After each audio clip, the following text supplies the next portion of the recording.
Deep beneath the surface of the Nile, the ancient Egyptians built a device so simple and so powerful that it controlled the economy of an entire civilization for over 3,000 years. It was called a Nilometer. It measured the height of the river, and from that single measurement, the Egyptians could predict whether the year ahead would bring prosperity, famine, or catastrophe. The Nile was not just a river, it was the entire foundation of Egyptian civilization. 95% of Egypt's population lived within a few miles of its banks.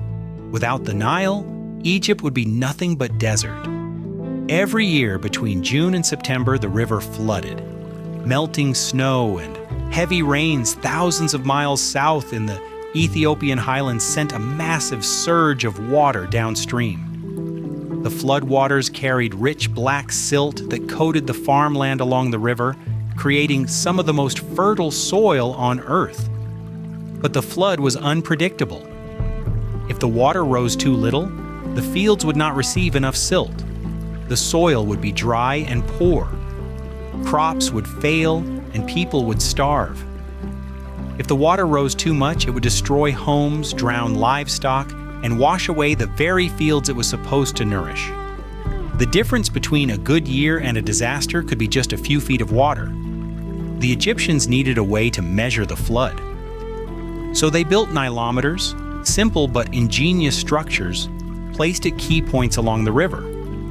There were three main designs. The simplest was a vertical column placed in the river with markings carved at regular intervals. As the water rose, priests could read the markings and record the level. The second design was a staircase that descended into the river. Priests would walk down the stairs until they reached the water level, then record which step the water had reached. The third and most sophisticated design was a deep well connected to the river by an underground channel. The water in the well rose and fell with the Nile, but the well was protected from the current, allowing for a calm and accurate reading. The ideal flood height was around 16 cubits, roughly 8 meters. The Egyptians measured this precisely. Below 12 cubits meant drought, crops would fail.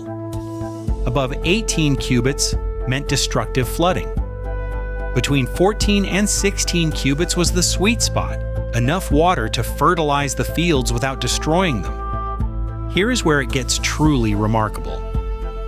The Nilometer was not just a flood gauge, it was the foundation of the entire Egyptian tax system. The logic was simple. If the flood was high, the harvest would be large and taxes would be high. If the flood was low, the harvest would be poor and taxes would be reduced.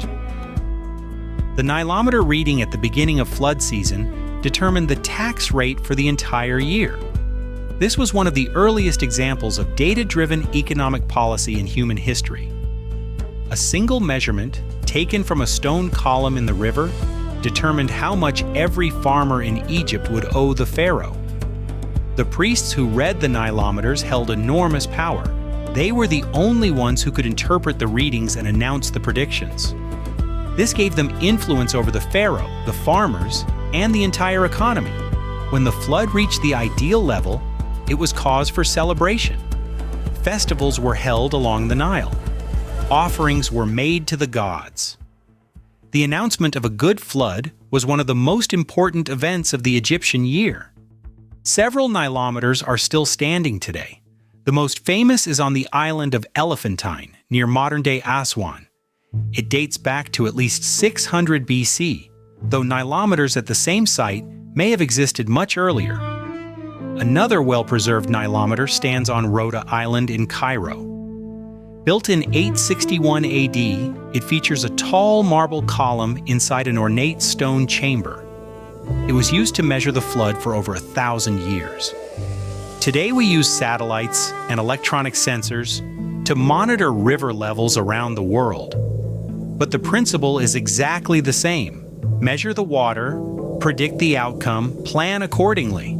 The Egyptians figured this out with nothing more than a stone column, a set of markings, and thousands of years of careful observation. For over 3,000 years, the prosperity of the most powerful civilization on Earth came down to a single number. How high did the water rise this year? From that one reading, they set taxes, planned harvests, predicted famines, and celebrated abundance. A stone column in the river, quietly measuring the pulse of a civilization. And the river is still rising and falling, just as it always has. This was just one device from one civilization. But the ancient world is full of inventions like this.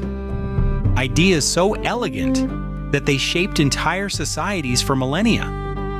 Next time on Lost Genius, we'll uncover another lost breakthrough the world forgot. Subscribe so you don't miss it.